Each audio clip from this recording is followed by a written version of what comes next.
It's almost playoffs time, and that means we've got patches aimed mostly at professional League of Legends. Welcome to the patch 10.15 Phreak Show. Let's get into it. So, Caitlyn, Gragas, Aurelia, Rakan, Shen, Skarner, Swain, and Yuumi all got buffed. Aphelios, Fiddlesticks, Lee Sin, Ornn, Thresh, Twisted Fate, and Unsealed Spellbook all got nerfed. And finally, Lillia exists, and she's a pretty cool bro. So 2 quick topics on figuring out whether or not things deserve nerfs. For pro play, Riot tends to focus on the top 4 leagues, LPL, LEC, LCK, and LCS. Now, I don't think that's a bad call, but the one issue is that it can be fairly insular. It also has an interesting side effect of forcing teams in those leagues to update strategies more than it affects teams in the other leagues who maybe don't have a lot of Lee Sin priority. And because your sample of players is fairly small, they aren't always up to date with the best picks. I'll explain that one a little bit later on in the show. The other difficulty with pro nerfs is that Riot is going to be an extra patch behind. Not only does pro play take any given patch a full week after it comes out, but Riot also has to build, test, and ship all the changes before the patch can go out for us at home. So really, if we're taking 10-15 as the example, it's a reaction to the 10-13 meta, whereas us watching League at home are watching 10-14 gameplay. With that in mind, let's take a look at the pro-targeted nerfs. Aphelios was still a top-tier bot laner, the most picked and banned in those aforementioned leagues. Overall, his solo queue win rate is solidly not very good, but honestly, he's clearly in a spot worth nerfing for pro play. He's not quite in the old Azir or old Rise levels of pro skewed, but he's getting close at this point. Now, this patch picked 2 more guns to nerfs, which in this case are the Flamethrower and the Chakram. So the Flamethrower has less area of effect after critting and lower AoE from Hurricane Bolts as well, which will weaken his wave clear, and his teamfight damage output should go down as well.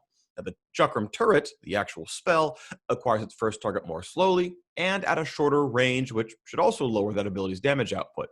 Overall, I am still expecting some Aphelios in pro play, but his win rate keeps dropping.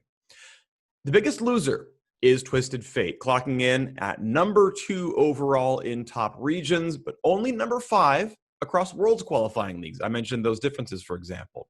We have an early to mid-game nerf to pick a card's cooldown. And then it turns out that when your primary trading, mana sustain, and supplementary wave clear tool can't be used as often, you become a lot weaker. I give TF a grade of fine, and for teams that really prioritize a split push focused or global strategy in general, TF fits the bill. But otherwise, Galio is probably going to rise over him as the priority pick for global ultimates. Now, Ornn probably didn't deserve nerfs. On the one hand, he is a highly prized top laner, just a few games behind Renekton, and the second place for dedicated top laners. Ornn was the most picked tank by far, so I can see the logic. On the other hand, teams have a very wide range of viable top laners, including the occasional tank, and it's kind of weird to single one of them out. Now, this patch saw a flat nerf of 3 armor, which might not seem like a lot, but for a champion that already averages minus 10 CSD at 15 minutes, this is going to make a weak early game even weaker. It means teams can more likely counterpick and win through top against Ornn, but I think he is still a viable champion. The award for the most picked pro jungler goes to Lee Sin. And I'll be honest, I would rather have seen Volibear nerfs than Lee Sin nerfs, as I don't think Lee is overbearing. Outside of that one champion, the jungle pool feels really healthy to me. That one champion is Volibear. Assuming Volibear nerfs are coming, though, yeah, Lee probably would have to be hit eventually, so I can understand the logic. Anyway, a small 1-second nerf to Safeguard's cooldown means his jungle clear is slower and a bit less healthy. But it shouldn't stop pros picking him up if they want to play him. And finally, we have Thresh. Looking only at the top leagues, he is the number 3 support. Looking at all Worlds leagues, he is number 1. But like with top lane and non-Volibear jungle, the options are pretty varied here. Either way, Thresh's mid to late game lantern cooldown increased, and the sad result is this is a patch where Bard is going to stand alone as the only S-tier support in pro play. Remember I mentioned earlier about Riot having to be a full patch behind. Well, the pros are too, actually, as it turns out. Let's look at Bard. Bard's pick and ban rate for the top leagues in 10-13 was only 39%. In 1014, it more than doubled to 79%. And nothing changed about Bard last patch. In fact, no pro facing supports at all changed in that patch. Pros just realized he was good and doubled their priority on him across 4 different leagues.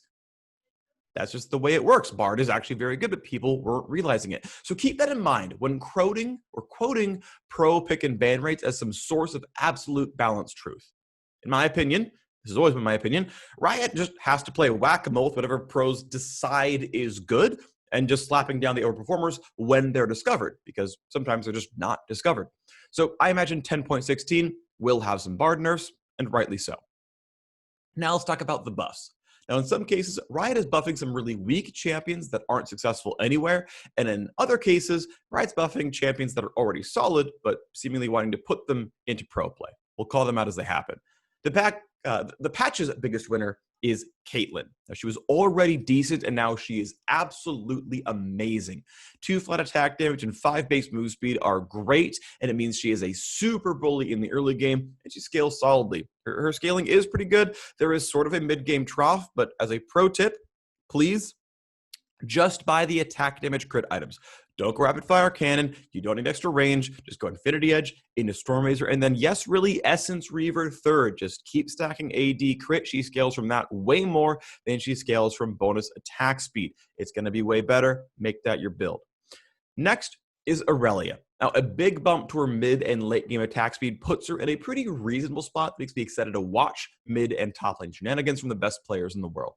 Yuumi took a couple of patches off of pro play after seeing a gigantic mana cost increase to her heal, and Riot is adding some love back by adding % max mana scaling to her passive mana restore. I will say that I like this change. The more Riot can force Yuumi out of her host and make her targetable, the less frustrating she'll be as a champion. Now, she is still fairly difficult to master, but pros have the time to put in the games, and Yuumi should be a reasonable pick in pro play. I don't believe she'll be meta-defining, but teams who want to play her certainly can. Shen was also pretty solid. His passive shield is now stronger, which you can get off several times in a fight. He is a strong top laner who provides a decent amount of damage and great global presence as expected. Shen should be in every single team's repertoire. Will he be the next S-tier top laner? I don't think so, but I would be shocked if he was. Sorry, I should say, I wouldn't be that shocked if he was. I know I just said the opposite thing. If he really became S-tier, I wouldn't be shocked, because he should be in every player's champion pool. Now, Gragas, Swain, Renekton, and Skarner all got changes. However, the Rakan buffs are too small to change anything, and Gragas, Swain, and Skarner probably won't get pro play anyway, so we're going to skip those. Let's move on. I mentioned Unsealed Spellbook got nerfs because, of course, it did get nerfed. The cooldown is now 25% longer at all points in time. This doesn't affect your first free summoner spell, but it does mean fewer pickups over the course of the game overall. This is getting picked by like 3 to 4 champions per game, so I think a well-deserved nerf overall. And finally, let's talk about Lillia. Most leagues won't have Lillia enabled in 10.15, but that's up to each individual league's determination. Her closest analog as a champion is probably Rumble, in that she's a short-range, high-damage mage. So far, she seems to be playing in her... So far, she seems to be more successful as a top laner than as a jungler, but I have been having a lot of fun and success playing her in her intended role of jungle. You're looking for sort of bruiser-esque builds like Leandries and Ryle's with Mercury Treads or Ninja Tabby, and then other semi-defensive items like Zhonya's Hourglass or Banshee's Veil. It's kind of weird how almost all the AP items have apostrophes in them. You notice that? Well, with that banger of a revelation, we're going to end this episode of the Phreak Show. All the pro-facing nerfs mattered, and we'll probably see some recently buffed champions rear their heads. Thanks for watching.